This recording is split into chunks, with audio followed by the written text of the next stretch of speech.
Today we have to discuss about the apparent depth and the normal shift.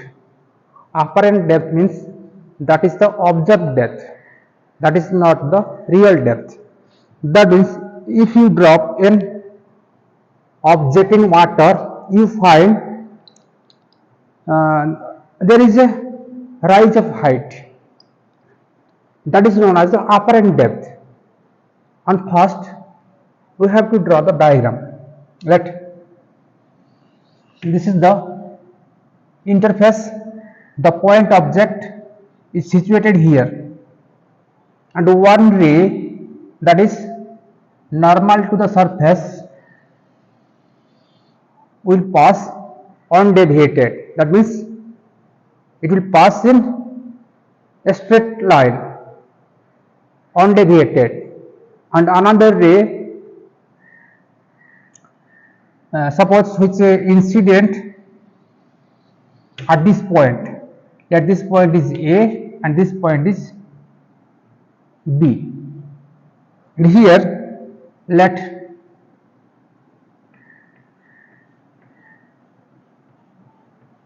this one is normal, and here you find this medium is water, this medium is air.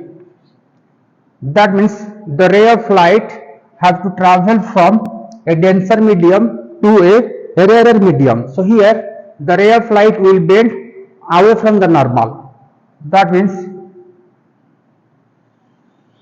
this will be the path of the refracted ray, and like this is O. And if you extend the refracted ray in the backward direction, you find this will be the path of the ray, and let this is O dash, and here you find the object is situated here. So the distance A to O, that is known as the apparent depth.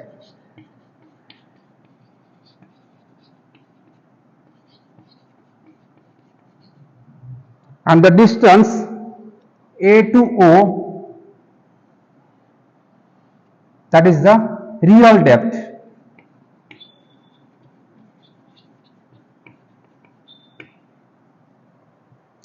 And the distance O to O dash, that is the normal shift.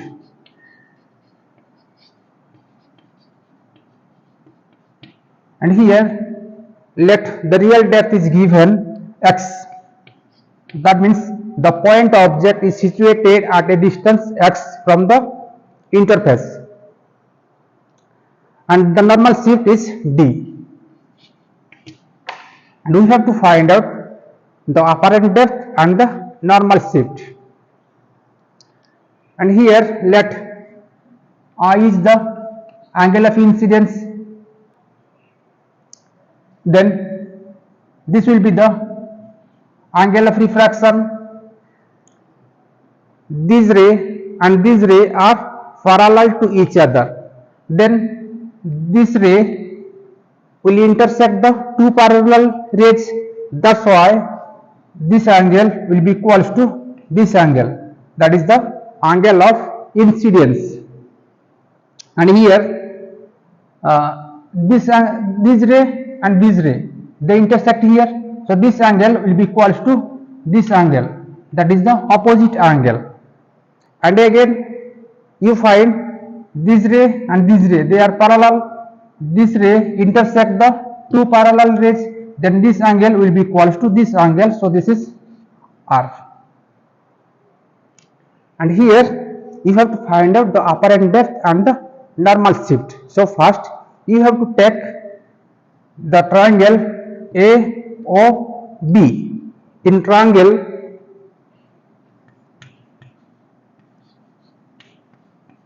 AOB, you find sine I. This is the angle I. So here sine I will be equals to AB divided by OB.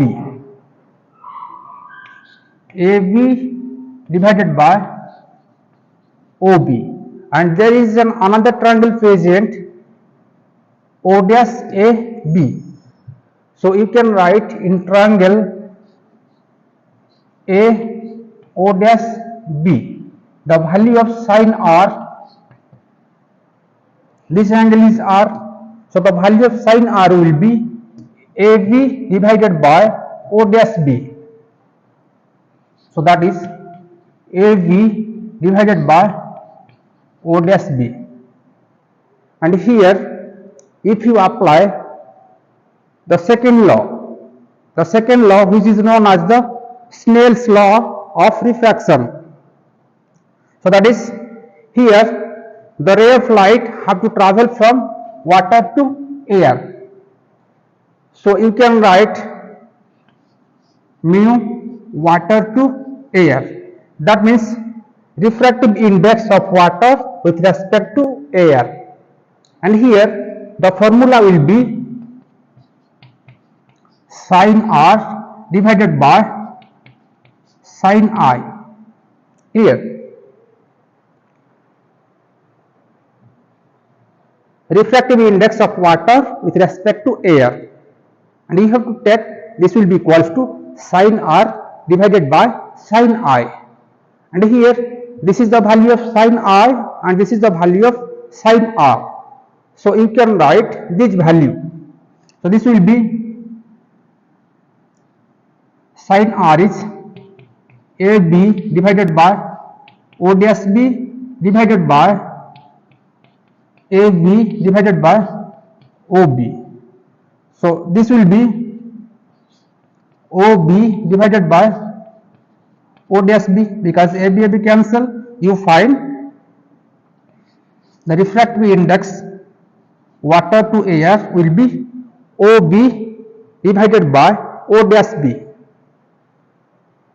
Clear?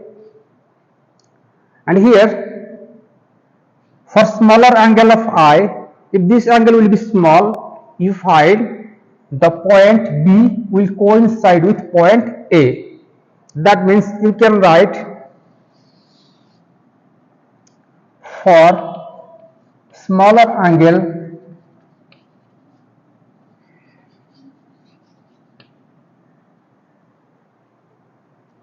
B coincide with point A.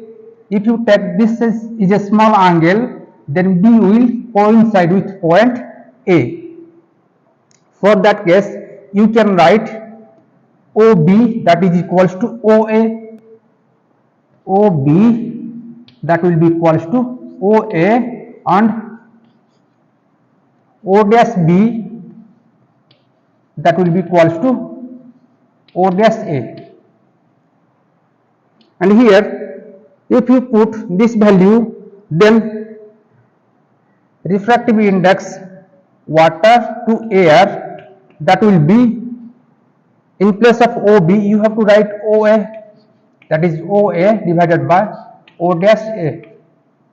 And here OA, that is the real depth, you can write OA, that is real depth, and it is given x. It is situated at a distance x from the top of the water level. That means you can write refractive index of water to air, that will be x divided by O dash A. That means O dash A, that will be x divided by refractive index of water to air, where O dash A, that is the apparent depth.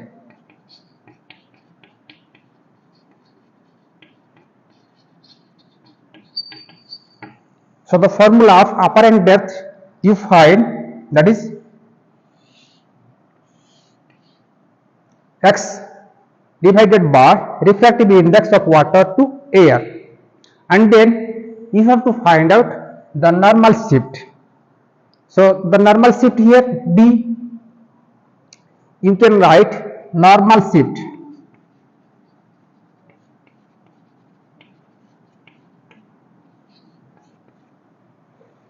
That means how much the normal is shifted. Here the shift of the normal will be OA minus O dash A. So you can write D is equals to OA minus O dash A. So here OA, that is the real depth, that implies D will be x minus O dash A, that is the apparent depth, and the formula is x divided by refractive index of water to air.